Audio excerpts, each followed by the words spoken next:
Assalamualaikum warahmatullahi wabarakatuh. Ayo sa sumaya kan nananay no puber na bundalan sa kuan screen na cellphone na mga los pagariaken napakalang kapanarkano laboron so matatagusan sa Parta Samar kat Balugan Katarman Kalbayog Burungan lagi diyan susalite sa Tacloban na nahakrak tano agina na pagaritano ang mga Muslim mga baliw Islam uditano siran kaugupi sa gina na malawi da kaliran ginanana na wida kaliran na malasaksi na suwalla na saan sa tawa di siya makaugup akan bantay na naging video na kapakaya salungan na maure na may question no na ginanana na kaya bantay niya sa ginanakuan kapag tiga tanong sa mga pagaritano miya patot kiran so kapag tiga kiran sa YouTube wassalam.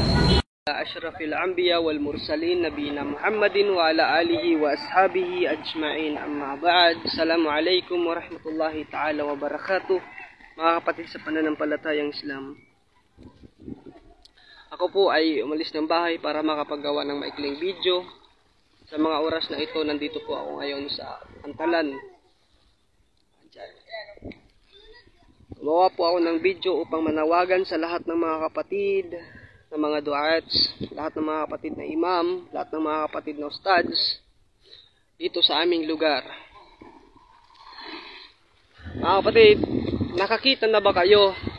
Nakakita na ba kayo sa inyong buhay ng moske? Magandang moske. Nakakita na ba kayo ng maraming balik Islam na hindi nakakapagsagawa ng sala sa moske? Nakakita na ba kayo ng moske na hindi nagagawa ng sala? Nakakita na ba kayo ng moske na walang nagtatarawih? Matagal na panahon na po na hindi kami nakakapagsala doon sa aming sariling moske sa Dolores Eastern Samar. I-reveal ko na po kung anong naging dahilan dyan. I-reveal ko na po kung bakit hindi kami makapagsagawa ng sala at saka hindi kami makapagsagawa ng ibada dyan sa loob ng moske na yan. Subhanallahil azim, mga kapatid sa pananampalatayang Islam. Ako po ay naturingang isang imam. Naturingan po akong nagtuturo sa Islam, nagdudua. Pero hindi ko po nagawa ang lahat ng iyon hanggang ngayon dahil sa maliit lamang na isyu na pinalala ng ating mga kapatiran. Itong isyu na to, mga kapatid sa pananampalatayang Islam, itong moske na to na ibinigay ni Allah subhanahu wa ta'ala sa lahat ng mga nagsakripisyo dyan sa Dolores Eastern Samar, sa lahat ng balik Islam, biniyayaan kami ni Allah subhanahu wa ta'ala ng napakagandang moske sa pamamagitan ng Red Crescent sa mga kapatid natin. Subalit, nung dumating iyon mga kapatid, doon nag-umpisa ang pagsubok ni Allah subhanahu wa ta'ala na hindi nakayanan ng ating mga kapatid.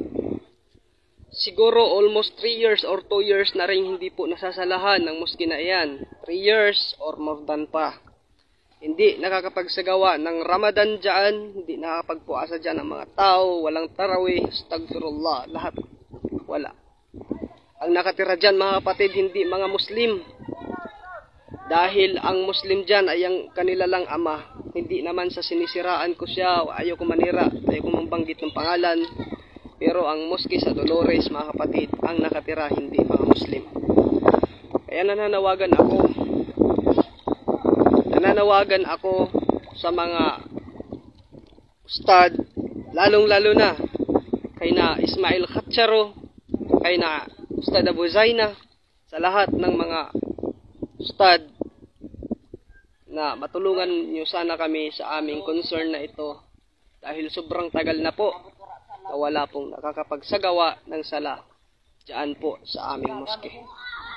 Dahil lang po ito sa personal na interes, kaya hindi po masalahan ng aming moske at lahat ng balik Islam po ay nadamay. Kapatid sa pananampalatayang Islam, Trying hard po kami na makapagsagawa ng sala dyan. Trying hard po kami na makapagsagawa ng Ramadan dyan. Pero dahil po sa utos ng aming Amir na hindi po kami pumasok sa gulo, ay nagsasabar kami. Pero mga kapatid sa pananampalatayang Islam, sa aming pagsasabar, umabot na po ng napakaraming taon na hindi po kami nakapagsagawa dyan ng Ramadan. Sa mga oras na ito mga kapatid, 13 days to go na lang ang Ramadan, pero hindi ako nakapagpuasa dyan, hindi ako nakapagtarawih. Sa ibang lugar po ako nakakapagsagawa ng Jumaah, ng tarawih. Iwan ko sa ating mga kapatid doon. Marami po tayong kapatid doon. Huwag po tayo, di naman sa inuhusgahan ko ang lahat. Pero patuloy tayong nagbibigay ng mga dawa sa ibang lugar, malalayong lugar.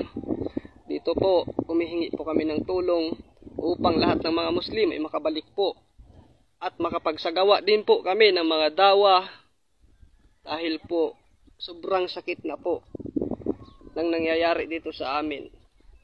Nananawagan po ako sa lahat po ng mga Muslim po dito sa Pilipinas na sana po ay matulungan nyo kami dito sa Dolores.